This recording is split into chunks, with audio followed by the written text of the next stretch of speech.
जय जोहार दोस्तों, नमस्कार, जय हिंद। मैं रविशंकर यादव स्वागत करता हूं आप सभी का हमारे यूट्यूब चैनल पर। चलिए, हम लोग पढ़ रहे हैं तुगलक वंश और तुगलक वंश के अंतर्गत आज हम लोग बात करेंगे फिरोज शाह तुगलक की, है ना, जिसका शासनकाल क्या है 1351 से 1388। इससे पहले मैं आप लोग को गयासुद्दीन तुगलक और मोहम्मद बिन तुगलक के बारे में बता चुका हूँ लास्ट वीडियोस में। आज हम लोग बात करेंगे तुगलक वंश की और छोटा सा वीडियो बनाकर इसको ख़त्म करते हैं। इसके बाद मैं एक वीडियो में आपका सैयद और लोधी वंश दोनों को क्या करूँगा, कंप्लीट कर दूंगा। ठीक है, चलिए, पढ़ना क्या है, अपने को एक सामान्य बातें करना है और थोड़ा सा नीतियाँ पढ़ना है इसकी। ठीक है, एक इम्पोर्टेंट शासक है ये भी, इसके बारे में थोड़ा सा जानेंगे। जैसे कि सामान्य बातें के अंतर्गत यह क्या था, मोहम्मद बिन तुगलक का ये क्या था, भाई था। मतलब इससे पहले जो शासक बना था मोहम्मद बिन तुगलक, ये इसका क्या था, भाई था। थोड़ा सा याद रखिएगा, ठीक है। और अगर बोला जाए तो इसके बारे में याद रखिएगा कि इसका शासक का 2 बार राज्याभिषेक हुआ था। 2 बार इसने क्या किया था, राज्याभिषेक किया था। ठीक है जी, 2 बार राज्याभिषेक किया था। ठीक है, देखिए, इसने भी कुछ अभियान किए हैं। वैसे इसका अभियान इम्पोर्टेंट नहीं है, लेकिन एक अभियान इम्पोर्टेंट है जिसको मैं यहाँ शामिल कर देता हूँ। इसके बाद हम लोग डायरेक्ट इसकी ना नीति पे आ जाएंगे, है ना। मैं इसको बोला हूँ कि हम लोग 2 पार्ट में बांट के पढ़ेंगे, सामान्य बातें और नीतियाँ। तो मैं क्या कर रहा हूँ, एक अभियान है जिसको हम यहाँ शामिल कर देते हैं। उसके बाद नीतियाँ में थोड़ा इसकी बात करेंगे कि इसकी नीतियाँ कैसी थी और क्या क्या इसने काम किया है। ठीक है, तो याद रखिएगा, इसका एक अभियान था जाजनगर का। जाजनगर मीन्स क्या, उड़ीसा का जाजनगर अभियान। और ये अभियान इसलिए इम्पोर्टेंट है क्योंकि इस अभियान के तहत इसने क्या किया था, पुरी के जगन्नाथ मंदिर को, जगन्नाथ मंदिर को इसने क्या कर दिया था, ध्वस्त कर दिया था। तो याद रखिएगा, पुरी के जगन्नाथ मंदिर को क्या किया था, ध्वस्त किया था। तो आप थोड़ा सा याद रखिएगा, ठीक है। बात करेंगे यदि इसकी नीतियाँ की, तो बोला जाता है कि ये थोड़ा बेहतर शासक था नीतियों को लेकर। जन कल्याण के लिए इसने क्या किया था, कार्य किया था, कोशिश किया था जन कल्याण का। ठीक है, तो इसकी हम लोग बात करेंगे थोड़ा सा। जैसे कि नीतियाँ में अगर मैं बात करूँ तो एक आता है क्या, कृषि को लेकर यदि बात किया जाए तो याद रखिएगा, कृषि के लिए इसने क्या किया था, तो पूर्व सुल्तान के द्वारा जो कृषि ऋण प्रदान किया गया था, मैं आपको बताया हूँ, तकावी और सोंधुर करके, जो मोहम्मद बिन तुगलक ने दीवाने कोही की स्थापना कर अकाल संहिता बनाया, अकाल ऋण प्रदान किया था, सोंधुर, तकावी, कुएं और बोझ के लिए। ठीक है, तो इसने क्या किया था, कृषि के तहत क्या किया गया था, तो पूर्व सुल्तान के द्वारा प्रदान किया गया, सुल्तान के द्वारा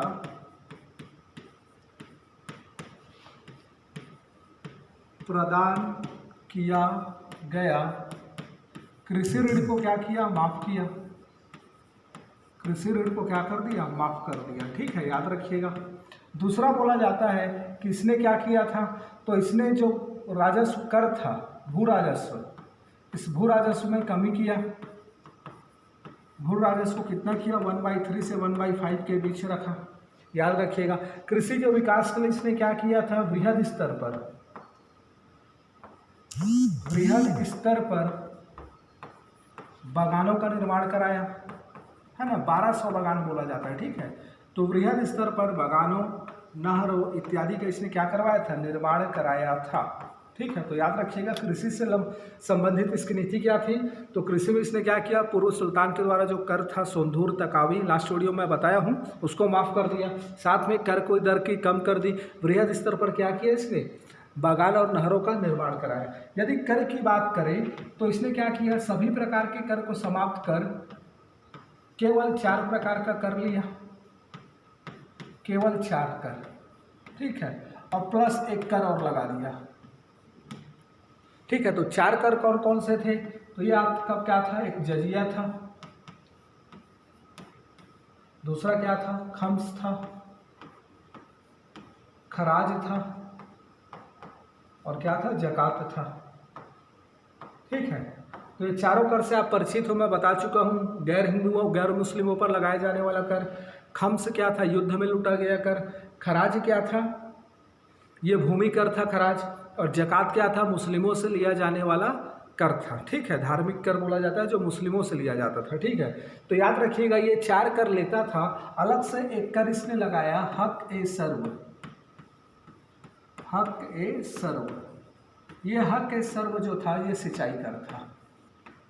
तो इसमें याद रखिएगा इसने एक कर आरोपित किया, जो कौन सा कर था? सिंचाई कर था। इसको थोड़ा सा आपको याद रखना है। और इसने एक इम्पॉर्टेंट काम ये किया था, ये जो खम्स था, खम्स जिसने अलाउद्दीन ने क्या कर दिया था इसको 4/5 और 1/5, मतलब 80% स्वयं लेता था और 20% सेनाओं को देता था, युद्ध में लुटा हुआ धन खम्स। ये एकमात्र इसने क्या किया, इसको पलट दिया। इसको पलट दिया और क्या कर दिया, बोला कि भाई अब क्या करेंगे, इसको फिर से शुरू जैसा कर दिया। मतलब क्या, सुल्तान कितना लेगा 1/5 और सैनिकों को कितना देंगे 4/5। याद रखिएगा अलाउद्दीन खिलजी ने इसको पलटा था, मैं आपको बताया था 80% स्वयं लेता था, 20% दिया। अब उससे पहले यही सिस्टम था, लेकिन अलाउद्दीन ने इसको लागू कर दिया था। उसके बाद क्या किया, इसने क्या किया, इसको पलट दिया। बोला कि नहीं भाई, युद्ध में जो भी लूटा गया धन रहेगा उसको 20% मैं रखूँगा, 80% किसको दूंगा, सैनिकों को दूंगा। और साथ में क्या किया इसने, तो एक नया कर लगाया हक ए सर्व, जिसे क्या बोला गया, सिंचाई कर। ठीक, इसके बाद इसने क्या किया, जन कल्याण के लिए, जन कल्याण के लिए कुछ विभागों की स्थापना की। एक स्थापना किया था इसने दारुल सफ़ा, एक साथ में लिख रहा हूँ, आप चाहोगे तो अलग अलग भी लिखेगा बुक में, दार प्लस उल प्लस सफ़ा करके, तो मैं एक साथ लिख दिया दारुल सफ़ा। इसके अलावा इसने दीवान ए बंदगान, दीवान ए बंदगान या फिर दीवान ए खैरात, दीवान ए खैरात, लोक निर्माण विभाग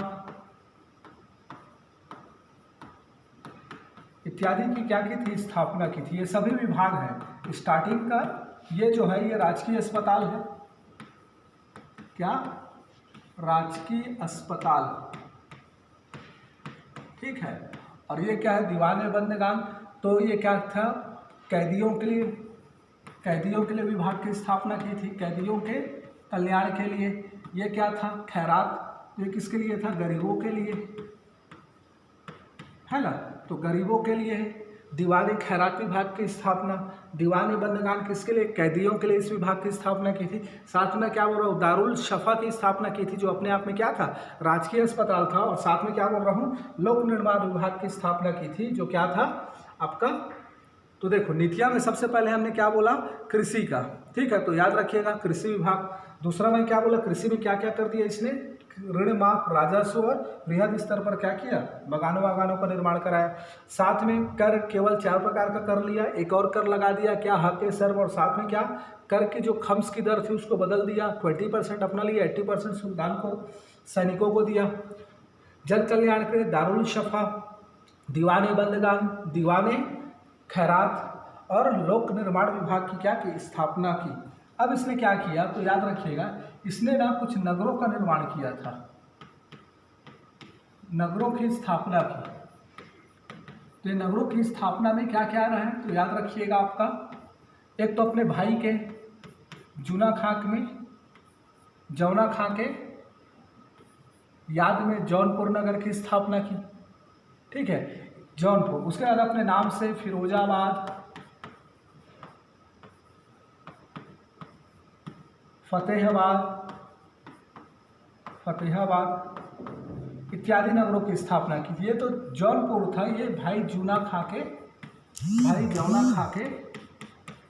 याद में, तो याद रखिएगा मैं क्या बोल रहा हूँ, ये तीनों नगर यमुना नदी के किनारे नगरों को बसाया, जिसमें एक था आपका जौनपुर जो भाई जूना खां की याद में, दूसरा था फिरोजाबाद, फतेहाबाद, है ना, याद रखिएगा, इत्यादि नगर की इसने क्या की थी, स्थापना की थी। इसने याद रखिएगा इसने क्या किया था, अशोक का जो स्तंभ था, ये पूछा गया क्वेश्चन है आपका यूपीपीसीएस प्री में। अशोक का जो स्तंभ था आपका टोपरी का और मेरठ का, अशोक का जो स्तंभ था, स्तंभ, कौन कौन सा, टोपरी और मेरठ ये जगह का नाम है। तो यहाँ के स्तंभ को इसने क्या किया, दिल्ली मंगवाया, याद रखिएगा, दिल्ली मंगवाकर दिल्ली में इसकी स्थापना की, ठीक है। और साथ में एक पॉइंट और आएगा जो कुतुब मीनार को लेकर होगा। कुतुब मीनार को क्या किया था, बिजली गिर गई थी, उसके ऊपर गाज गिर गया था। तो ये बिजली गिरने के कारण, गाज गिरने के कारण क्या हुआ था, कुतुब मीनार का जो ऊपर का ये था मंजिल वो टूट गया था। तो इसने क्या किया, कुतुब मीनार को 4 मंजिला निर्मित करवाया और संगमरमर का इस्तेमाल किया उसके निर्माण में, ठीक है। तो याद रखिएगा, कुतुब मीनार को 4 मंजिला का बनवाया और क्या किया, संगमरमर का इस्तेमाल किया था उसके निर्माण में फिरोज शाह तुगलक ने, ठीक है। तो इतना आपको याद रखना है। क्या बोल रहा हूँ, कुतुब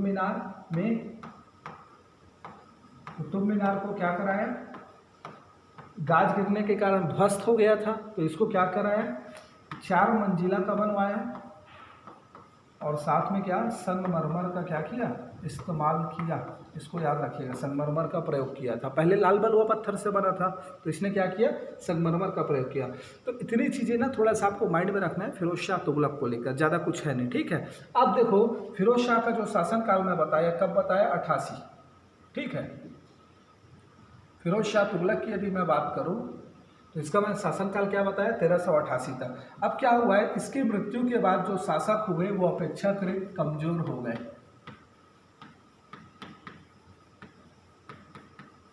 फिरोज शाह जिसका शासनकाल था 1351 से 1388, तो इसके मृत्यु के बाद के जो उत्तराधिकारी, ऐसा लिखो, उत्तराधिकारी ये क्या हो गए,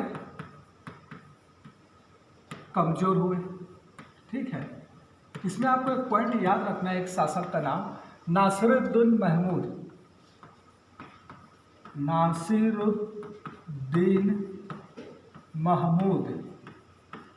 है ना, शाह। इसके समय में बोला जाता है 1398-99 में चंगेज खां का आक्रमण हुआ। किसका, मैं चंगेज खां बोल रहा हूँ, सॉरी।